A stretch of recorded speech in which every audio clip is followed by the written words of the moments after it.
INUYASHA, The Dog God and the Human Bride, by author E.T.H. Kagome lived in a large village in the western lands of Japan, where there were many meadows full of wildflowers, trees alive with cherry blossoms, and cool running rivers. Kagome had lost her parents when she was only 3 years old from sickness, but luckily the village Miko, Kaede, took pity on the poor girl and raised her as her own, which was extremely helpful for Kagome, since she had growing spiritual powers, which Kaede helped her control and use properly. On this particular day, 18-year-old Kagome was just returning with Kaede after helping the old Miko with an exorcism in the next village over. "Lady Kaede and Lady Kagome have returned," a woman holding a small child in her arms shouted to get everyone's attention in the village. "Welcome home, Lady Kaede, and to you as well, Lady Kagome," one of the village men greeted. "Thank you, it's wonderful to be back," proclaimed Kaede with a smile. "It certainly is," Kagome remarked as she gave the passing villagers a smile and a nod. As the Miko and Miko in training made their way to their hut in the village, Kaede stopped when she and Kagome were about to pass a hill with a small red shrine on top of it. Kagome stopped behind Kaede, who was looking at the shrine with a small pang of worry in her face, to which the younger Miko noticed. "Kaede, what's wrong? Do you sense something demonic coming from the dog god's shrine?" "I can't sense anything bad nearby," Kagome replied. The dog god was the legendary protector of the village Kagome and Kaede lived in. The legend said that he was the one who kept the village peaceful by making sure the harvest was good and pure and kept the threats of bandits and demons away. While Kaede and Kagome were just the last line of defense out of precaution, they performed their duties of being Mikos very well. Kaede turned to Kagome and smiled. "Of course not, dear. I suppose I'm just worrying over nothing," the old Miko replied. Kagome raised an eyebrow. "Are you sure nothing's wrong?" she asked. "Yes, dear, I'm quite sure. Now I have to look over the food offerings for the dog god. Will you go collect some more herbs for the medicines?" asked Kaede as they continued to walk away from the hill. "All right," Kagome said as she then started to head over to the river, where most of the herbs grew. But little did she know that Kaede had lied to her about the feeling of uneasiness within the dog god's temple. But it was a feeling that she had within her heart, not within her Miko powers, and she was determined to keep it from Kagome. Once she had returned to her hut, Kaede noticed that there were 3 men waiting outside of the door with baskets of wonderful food. "Hello, Kai. Are these offerings for the dog god?" asked the old Miko, greeting the man closest to the door, who gave a nod. "Aye, Lady Kaede. They seem good enough?" he asked. Kaede looked at the baskets of food and smiled. "Aye, they are perfect. Leave them inside and I shall take them to the shrine myself," stated the elderly Miko. Kai and the other men then looked at each other with concern. "Lady Kaede, forgive me for asking, but why must we stay away from the dog god's shrine now? Has something gone wrong?" asked one of the men with Kai. Kaede shook her head. "Worry not. 'Tis nothing I cannot handle. Please leave the food inside and speak of this not to anyone, especially Kagome. I do not wish to worry her," stated the old Miko. "Of course, Lady Kaede," the 3 men stated at the same time as they left the baskets inside of the hut and left. Kaede sighed after they left and looked back at the hill where the dog god's shrine was on. "Ye cannot have what ye ask of me, O holy dog god. I do not care about your threats. You will not have her," she stated to herself. She picked up the food baskets and made her way to the dog god's shrine. Meanwhile, by the river outside of the village, Kagome was busy collecting herbs and humming to herself. She'd brought along her quiver and bow, just in case a demon happened to show up. But that never really happened. Kagome always felt like the river was her safe place. It was a place where she felt like she could really get away from life's troubles. Life with Kaede was great, but at times Kagome wished she had time to be the other thing she was, a woman. It was true she had the powers of a Miko, a very powerful one at that, and she loved using her powers to aid those in need. But Kagome also wished she had the time to be a normal girl. She wanted to have friends she could talk and laugh with. She wanted to help with the harvest and planting. She even wanted to marry one day.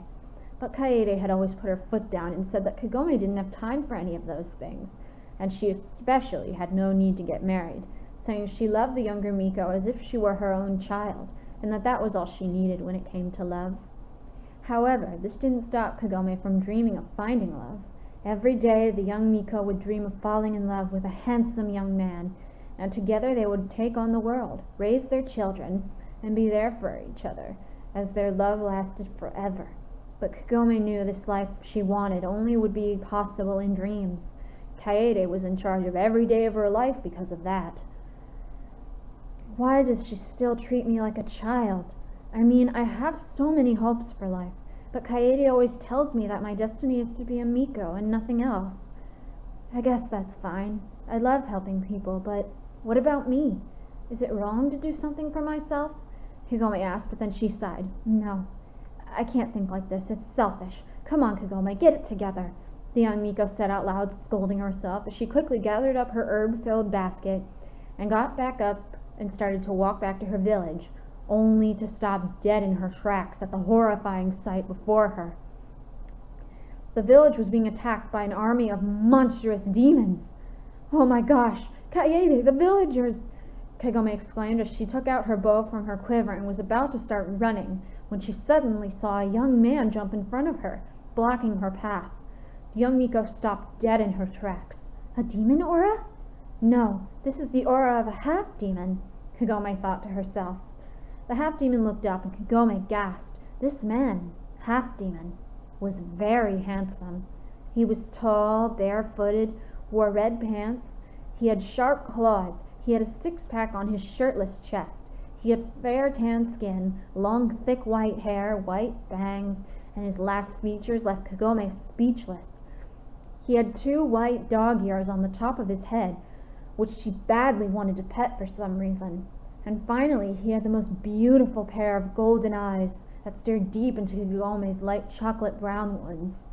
For a moment, the Miko could do nothing but stare at the half-demon before her, but the silence between the two was broken when Kagome gasped upon hearing the terrified screams from her village. What is wrong with me? This is no time to be staring at someone like that. Everyone at home needs my help, she thought to herself as she shook her head. Please, sir, step aside. I have to get... Kagome started as she began to walk past the half-demon, only for him to grab her arm. Kagome gasped at the sudden action and tried to take her arm away from the half-demon, but he had a firm grip on her. To the young Miko's surprise, his grip had a gentleness to it, and his claws weren't digging into her flesh at all. Kagome looked at the half-demon, feeling more than a bit frightened when their eyes met for a second time. The half-demon seemed to notice Kagome's fear and let out a low growl similar to a purr in an attempt to comfort her. What do you want from me? Kagome stuttered. The half-demon said nothing as he stared into Kagome's eyes. While he did so, the young Miko noticed there was an expression in them that she had no idea how to react to. A certain softness that left her speechless. Why is he looking at me that way? Kagome thought to herself. But before she could even speak, she felt the half-demon's other hand go to the back of her neck and press hard on one of her nerves. Kagome's vision suddenly went black. But before she could hit the ground, the half-demon caught her and took her in his arms, bridal style. I have what I came here. I shall leave with my prize, he stated as he looked back at the village. You thought you could keep me at bay, old hag? Ha! Never. The half-demon trailed off as he ran away from the village, across the river and into the woods, leaving a folded-up piece of parchment on the top of Kagome's split basket of herbs. Meanwhile, in the village, Kaede was hard at work, slaying demons with her sacred arrows, but something seemed to be off about this attack. The demons were barely putting up any sort of fight, and they weren't hurting or killing any of the villagers. Kaede's eyes then widened in realization. This was all a diversion. No, Kaede said. Kagome is in danger, she thought to herself. Suddenly, on cue, all of the demons started to turn and fly away. That was enough for Kaede to rush to her horse and gallop to the river to find Kagome's split basket of herbs, followed it with a folded-up piece of parchment on it. Kaede got off her horse and picked up the paper. A letter to me? She thought to herself. She then gasped at what she saw. She gasped at what she saw the letter said. Hey, old hag, I gave you 3 chances to give me what I wanted, and you blew it, so I took matters into my own hands. I've taken to this prize of mine to where you can't follow. The dog god. Kaede's old hands that held the note started to tremble as she fell to her knees. Oh, Kagome, please forgive me. I could not protect you.